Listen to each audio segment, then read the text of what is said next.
Fucking welcome, fellow nomad, mate. You've really warmed my heart there, mate.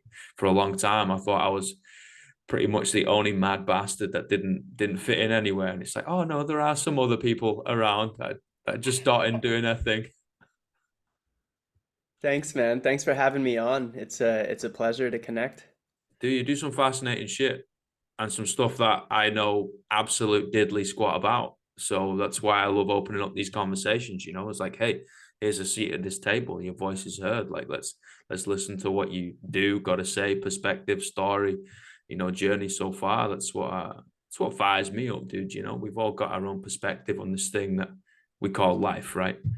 We stick it into four letters, and it's like, oh yeah, this life. I was like, well, we're all going to be biased somehow. Like nobody truly knows. It's all just sort of a perspective, right? So Yeah. I'm like, yeah, I was like, dude, it's cool. Tell me about it. What do you do, dude? Um, well, I'm basically like an underground healer. I found my purpose in life at an ayahuasca ceremony Mm. when I was in massage school, and I ended up in massage school after a near-death experience when I was in the military, free falling through the air. I was 23 years old, looking at the sky, and I fully accepted death. I was like, "Oh, this is it! Like I'm gonna die." And I was like, "Well, it was a good go. Like I was like ready to go," and I hit the ground, still here, which is dope. And yeah, yeah, man. And then it just led me to this crazy path. And then at this ayahuasca ceremony, I was like becoming spiritual and in this crazy back pain. And I was just like, I want to have a relationship with God. And that's what I said to the circle. I was like, I want to figure out balance in my life. I want to have a relationship with God. And then I ended up drawing this like healer oracle card. And I was like, oh, that's pretty crazy because I'm like in school to be a massage therapist. And in Canada, we have like the highest level of massage therapy in the world. It's like a 2 years master's program. It's really hard to become a massage therapist in Canada. Anyway, as soon as I said I want to have a relationship with God, I read the meaning and it's like God works through you as a healing angel. Everything is divine and perfect order. And then I was just like, oh shit, like I think I just got my purpose in life. And then so yeah, I just like took that as my calling and then decided from that moment to dedicate my whole life to being in service of humanity through healing. And I didn't know what that would look like, but I just started trying in school, and then I just like for 6 years straight, I just went like full on monk mode and just like did as many courses as I could. I went to India to study Ayurveda. I was already like a yoga teacher, personal trainer, like just into the health space, trying to heal my pain. And I just did like all these courses. Then like growing up, I was using a lot of like drugs as coping mechanisms, and then I started using them as medicines in a spiritual sense. And then I met these people who opened this. They're called Othership. They have one of the biggest breathwork apps in the world. And then I was personal training one of the owners who Wow. didn't create the space yet, but he invited me out to an ice bath at his place. And then they cracked me open towards like the power of sauna and ice and breath work. And like they were hosting these like underground ketamine ceremonies. And then I joined, they eventually hired me to do these bodywork ceremonies through like a full medicine journey with ketamine and psilocybin and trauma release movement, shaking, dancing, and like deep bodywork. And the bodywork that I do, it's like painful. Like it hurts, it's deep, it like pushes you to your limit that you can breathe through. And but it works, it's effective. But combining this with all these different medicines has been like super powerful. And then eventually I just branched off on my own because I eventually started doing Chinese medicine, a two year acupuncturist program that completely blew my mind. And I fell in love with Chinese medicine so much. It's like my biggest passion in medicine because it's like it's so complete, and you use nature to diagnose the body, and just acupuncture is so powerful. And I watched how effective it is when I was in school treating in clinic. And yeah, I just kind of started working around the world, like branching off from doing ceremonies with like othership and stuff, and putting my own fling on it, and getting acupuncture and sound and like just as many modalities as I can, like doing a subconscious rewiring, this thing called like Psych K, which means like key to the subconscious mind, where like you'll test a belief statement on someone, for instance, like I am secure, and someone might not feel secure in their own body, and then you test that and they're like, oh wow, like yeah, it's true. And then you guide them into, they rewire their own brain and actually change their neurochemistry and change their limiting belief statements, and they actually believe that for once, and you muscle test it and it tests strong, and they're just like, whoa, like. So I mean, these ceremonies, people are like hitting the reset button in their life in like 3 hours, and there's a preparation day and like an integration day. But having someone like come in for this crazy bodywork ceremony with some medicines, and then like afterwards being like, whoa, what the fuck am I doing? And then they just like leave their partner, or they quit their job, or they like, just completely flick the switch and realize that like they're not following their heart and not doing, what they believe they should be doing, and they're so manipulated by the external world, and they finally hop into the driver's seat of their life and take control. And like it's really beautiful to see. So basically, yeah, I finished school and I just like started traveling around to like find a home base. Currently in Switzerland. I got flown out here to work by a wealthy crypto person, and who I was working with in Toronto. And yeah, he this is my second time here. He likes doing the ceremonies and stuff, and it's I'm working with his team, and so it's helpful to help level up his team. And but yeah, I'm basically I'm looking for a place, a home base now, and like so like Costa Rica felt nice. I spent a while there.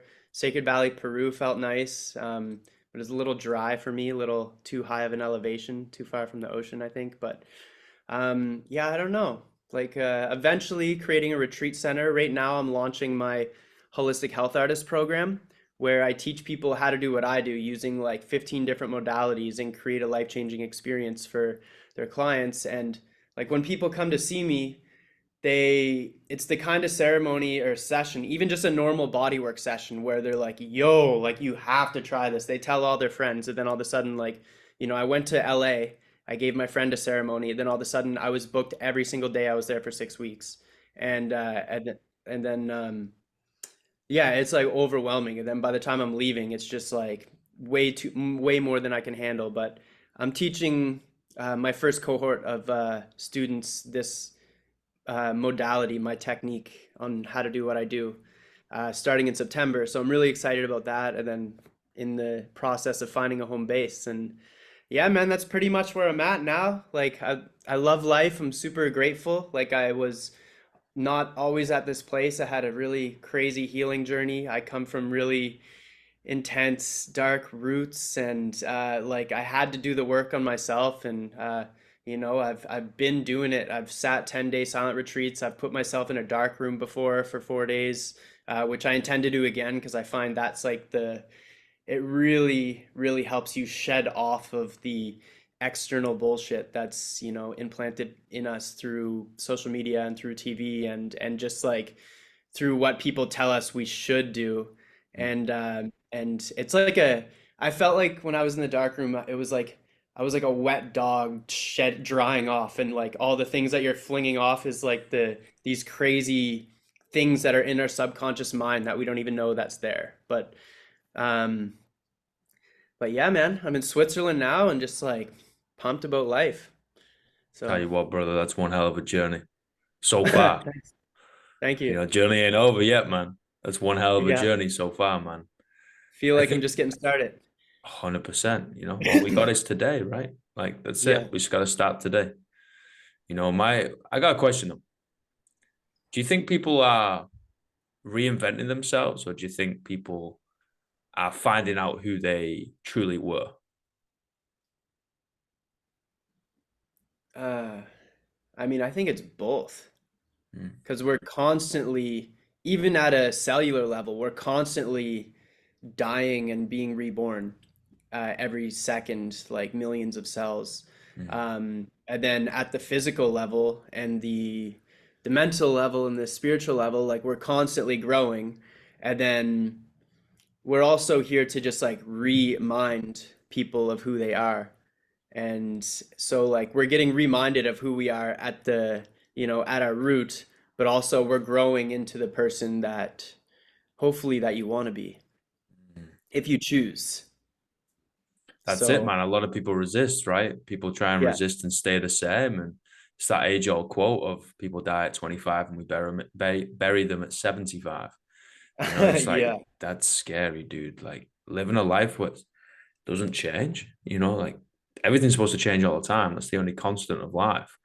You Yeah. know, just living so stuck and stagnant, isn't that the definition of purgatory? Isn't that what these quote unquote sacred books, right? These old things of wisdom is trying to basically deter us away from, of like, don't get stuck in purgatory, guys. Yeah, purgatory is now if we don't change. You know, we're supposed to pendulum swing and learn from those lessons and then swing back and forth and figure out and yeah, okay, be somebody else and okay, that was the wrong thing and let's do something else. And we all fuck up, man. You're not supposed to make the right decision all the time, you know, Yeah. otherwise you're the luckiest person alive. Yeah. It's fascinating, dude. Yeah, it's crazy.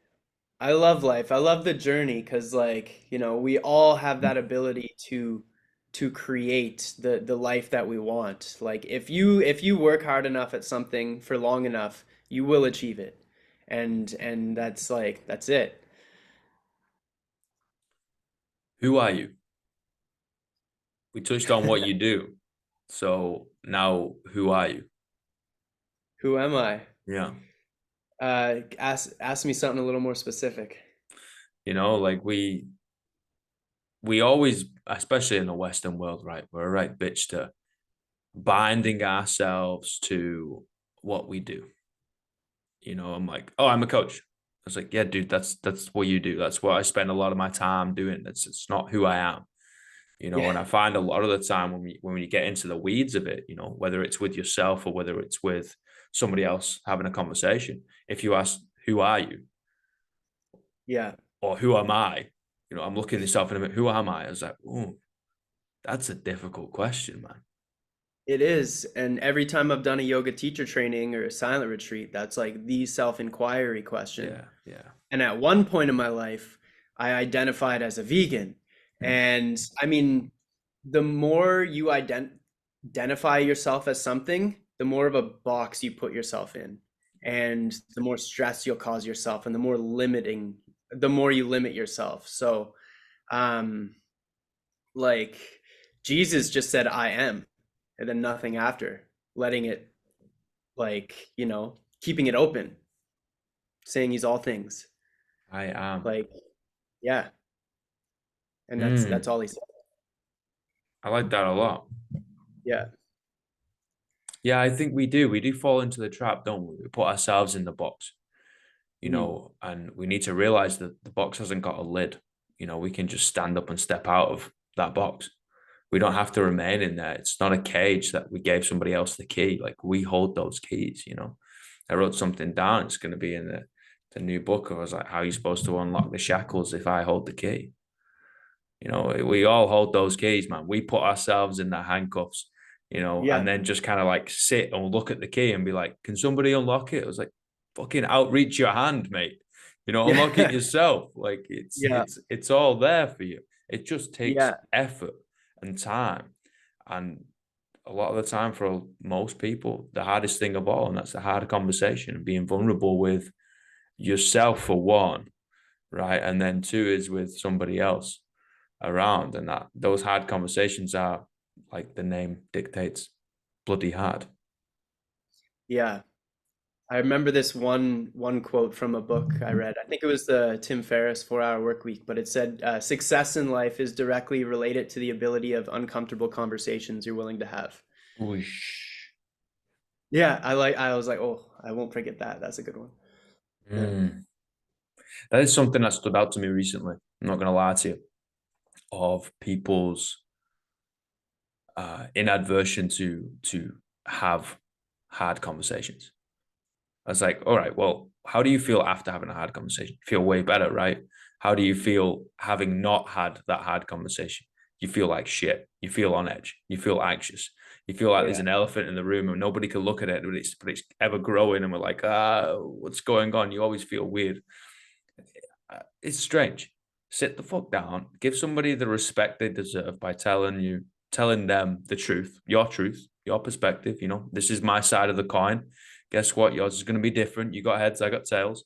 And there's that little middle ground too, which is probably going to be, you know, quote unquote, the real truth. But then you can go down with what the fuck is that? And I said, also a great question. You Yeah. know, not something that a blonde guy from Manchester has the ultimate answer. It's just I'm open to anybody's answer. You know, it's one where let's just kind of play the game with the cards face up, throw the chips in the table, and just mesh it all up. And I was like, let's try and make the jigsaw together, rather than saying, hey, my jigsaw's half finished, but it's better than yours. Yeah. Like, fuck that, man. Like, just, yo, I got flaws. I'm missing pieces. You know, part of this one's smudged. You know, I don't even know what picture I'm fucking making anymore. And then you're coming into the table with the same perspective, different perspective, with the same. We're living life, man. You know, just be open, just be honest. And hey, like, if you're not gonna vibe with someone, that's all right. There's enough people out there, man. Shake Yeah. hands, walk away, son. Yeah. So true. Yeah. Walking away is a good life technique. I love the way you worded some of that. My last relationship, the whole theme was like, there's your story, there's their story, then there's the truth. Mm, And yeah, you worded that really nice. We had these two words that we always used. One was over communicate and the other one was underreact. And it kind of helped because like, yeah, you completely have. I got a story for you. please. So and this explains that whole your story, their story, then the truth. So me and my girl were at Burning Man, and it's like 4 or 5 a.m. The sun is coming up. I'm already sleep deprived, and yet another night I'm up way past my bedtime. And she's like, "Hey, do you want to come with me in the steam room?" So I was like, no, no, thanks, I'm okay."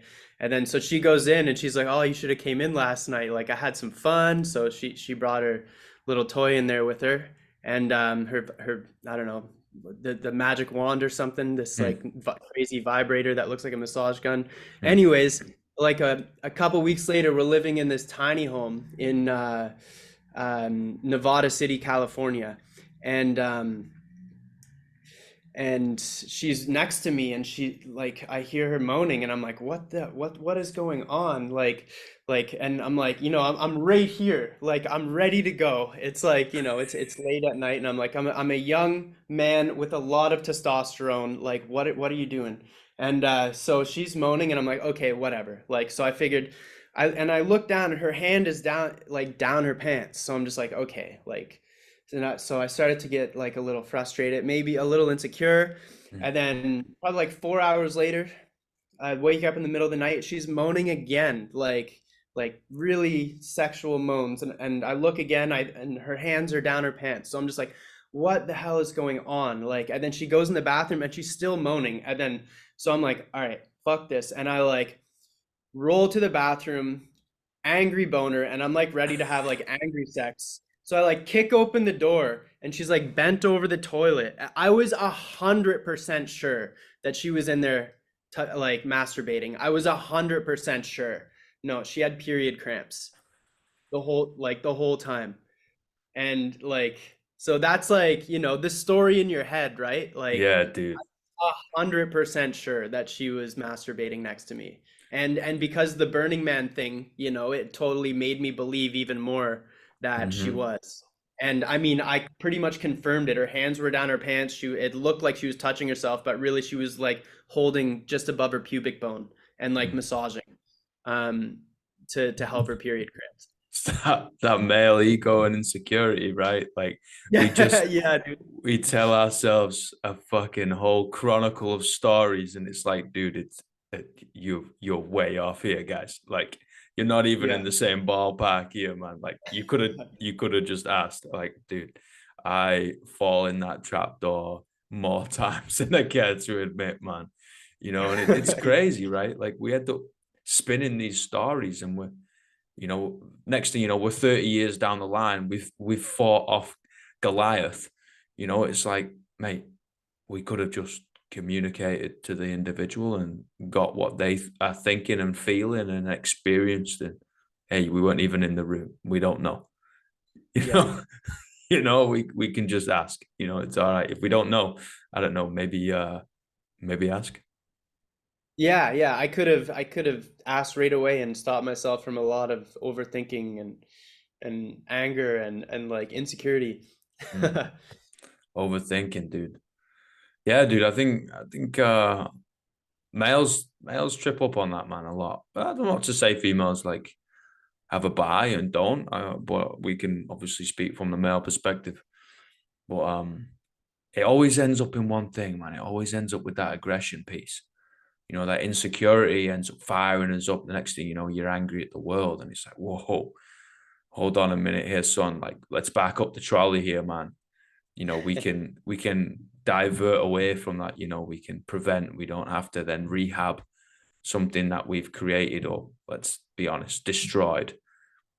We could have prevented it from being destroyed and build it rather than breaking everything all the time.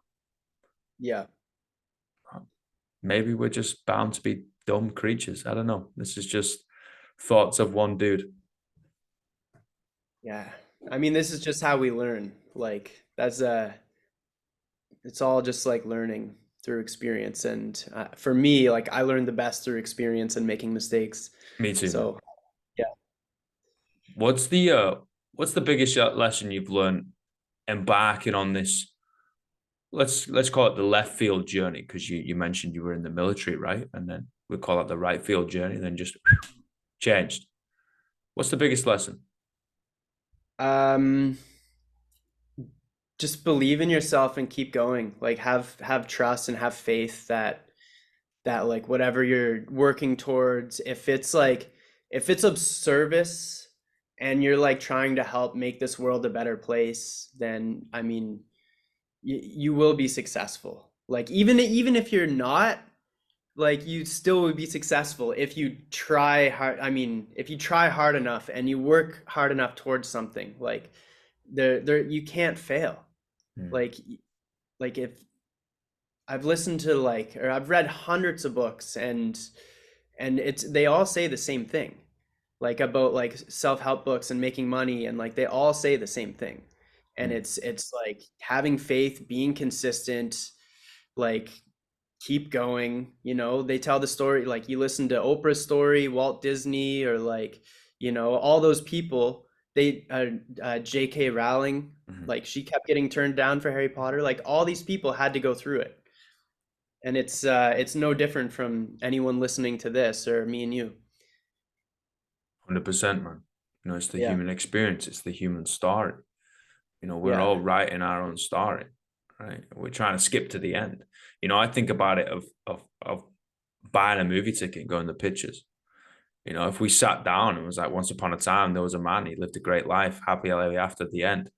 You would walk out to the cashier and be like, yo, I want my $15 back. That was shit. yeah, Right. Where's the character arc? Where's the entertainment going on here? Right. But because we're living it in real time, we're the yeah, man. ones tripping up and yeah, okay, it's painful. Yeah, so's life. Get on with it. Yeah, You know, we expect to get to the end quickly, skip to the end. I don't know about you, man, but I'd rather take my time, dude. oh yeah, the journey is the destination. Hundred Like, percent. so if you have like I'll be happy when syndrome, like get rid of that and figure out how to be happy now, because you can be in any moment. It's just a mindset. We literally have a the ability to tap into the greatest pharmacy on earth, and that's within us. We can Mm, tap into these crazy hormones that produce powerful feelings. Like if you just seen a lottery ticket and you're like, wow, I just won $1 million, you're gonna get a crazy rush of serious endorphins, serious happy hormones, and like you're gonna, like, doesn't matter how shitty you're feeling and tired you're feeling, like you're gonna tap out of it and be like, well, like, and feel amazing. mm. And we have that ability to do anytime with the power of the breath and the mind and feeling. Yeah, dude, that's you. That's you as it is I, and it is all of us. That's not the it's an inanimate object. It's a piece of paper. you know. Yeah. It's numbers on the screen. That's got nothing to do with you, man. It's you have created that experience. Like I agree with that wholeheartedly, man. It's a wild trip. It really is a wild trip, and it makes you wonder, like, what is that age-old movie? Or is it Lucy with Scarlett Johansson, where she could access 100% of her brain and ended up getting supernatural powers? All right, Mm. obviously they've kind of spun it. It's Hollywood, right? They wanted to make it entertaining, but it does make you ask the question of, oh, okay, like how much how much power do we have? I'm not talking about shape shifting. I'm not talking about freaking telekinesis or, I'm being able to fly now. It's like, okay, well, no, let's be a little more realistic. But how much? What could we do? How much more We could we go? It's never been proven, and it Precisely. never will. Yeah. Yeah. We don't know. Yeah. We're constantly evolving, and yeah, we'll never know. That shit's But there's a fascinating, man. lot, yeah, and a lot of there's so much crazy stuff that can be done and has been done that has just like been suppressed, and people don't want us to know our true power. Mm.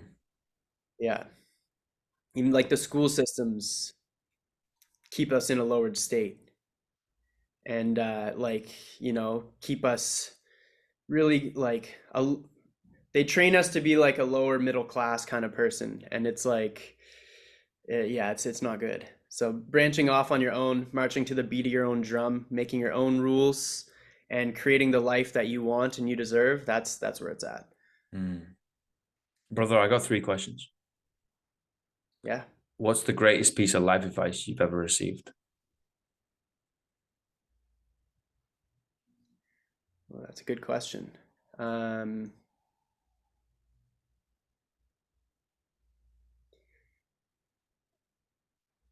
um, for me specifically, it might have been like, don't be so hard on yourself. Like, Mm. I used to be really hard on myself, and just like embodying being a little more gentle on myself is like has is really important for me in my healing. Yeah. Um, yeah, probably that was probably for me. Um, yeah, Mm. That's a big one, man. That's a yeah, big one. That's very potent for me. Yeah. yeah. I used to treat everyone better than myself, and like the most important person in your life is you. Like, why wouldn't you treat yourself good? You're the main character of your story. Yeah, You know, the main character is not going to get a 5 minute little writing at the end, right? They're going to be the yeah, center of the fucking story, for Christ's sake. That's why they're the main character. yeah, exactly. Mm. Mm. What's the worst piece of life advice you've ever received? The worst piece. Um,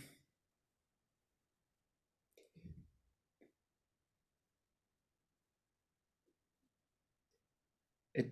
I mean, that's really subjective, but I feel like it's like what society tells you to do. To be honest, Mm. is like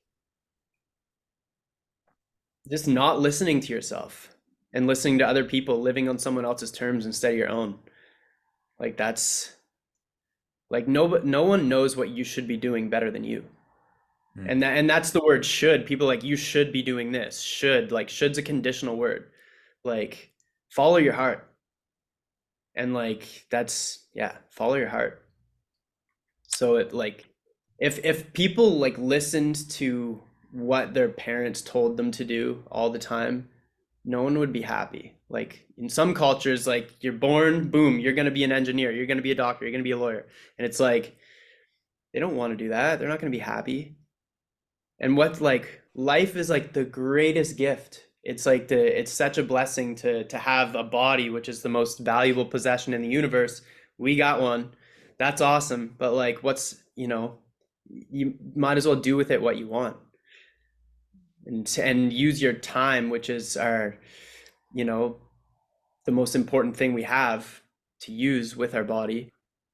Is doing something that makes you happy and that you're passionate about. Mm, I like that.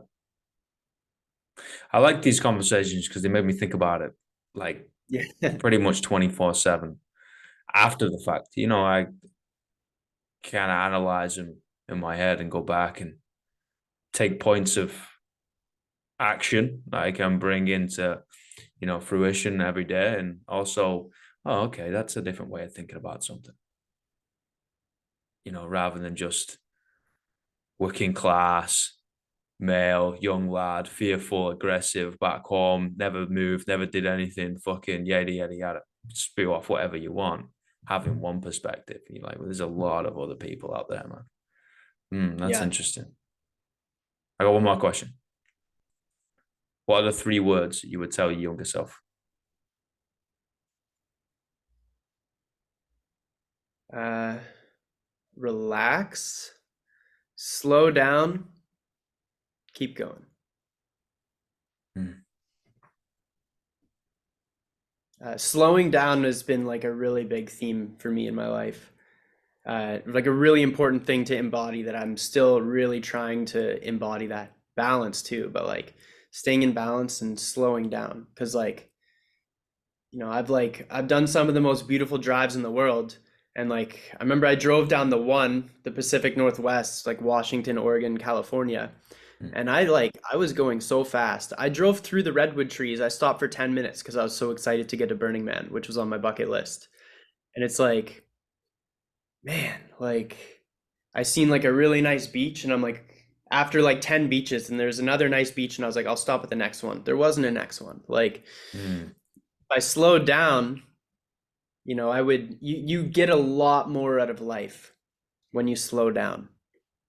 Like for me, that's the single most important piece of advice is like slow down and enjoy the journey.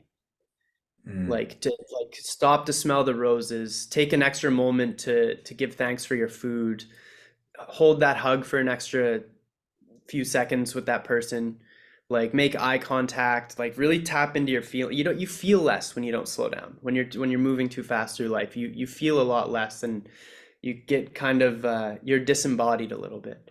When you mm, slow down, you notice more, you experience more, you feel more, and you understand yourself at a lot deeper level. So you know what you need more, you know and you understand your environment more.